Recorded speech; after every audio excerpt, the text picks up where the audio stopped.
Hey everyone, welcome back to Walk the Crime. We're here to share a story that weighs heavy on our hearts. A story about a young woman whose life was taken far too soon. Her name was Sade Robinson, a 19-year-old from Milwaukee, Wisconsin, whose warmth and spirit touched everyone she met. In April 2024, a tragedy stole her from her family and shook an entire community.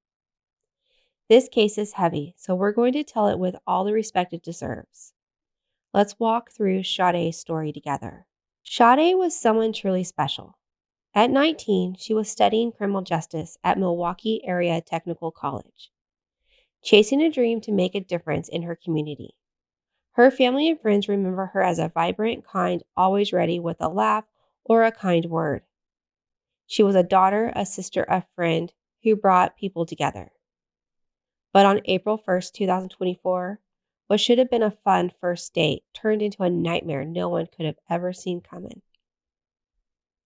Picture Warnemont Park, just south of Milwaukee, a place where folks go to walk, unwind, or enjoy the lake.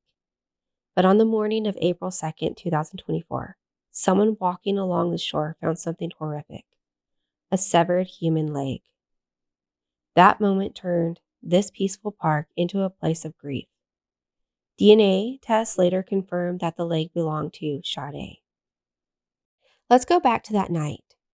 Sade, probably feeling those first date jitters that we all know too well, met 33-year-old Maxwell Anderson at the Twisted Fisherman, a restaurant in Milwaukee. Surveillance footage and phone records show they had dinner together, and afterwards, Sade went to Anderson's home. What happened next is something her family is still trying to make sense. Sade never made it home. The days that followed were devastating. More of Sade's remains, a torso and arm, were found scattered across Milwaukee County. Another arm washed up on a beach in Illinois, about 40 miles away. DNA confirmed that they were all Sade's. Her green Honda Civic was found torched in Milwaukee, not far from Anderson's home. Surveillance footage showed Anderson near the burn site, and the pieces of the terrible puzzle started coming together. Maxwell Anderson was arrested soon after the first discovery. Inside his home, police found a plaid jacket with Sade's DNA on it. Phone records placed him with her that night. The medical examiner's report was gut-wrenching. Sade had been stabbed multiple times, though it's unclear if she was alive during the attack. What we do know is she was not alive when her body was dismembered. Prosecutors later revealed a chilling detail. A confidential informant said Anderson had planned to kill Sade weeks before their date. It's the kind of thing that stops you in your tracks.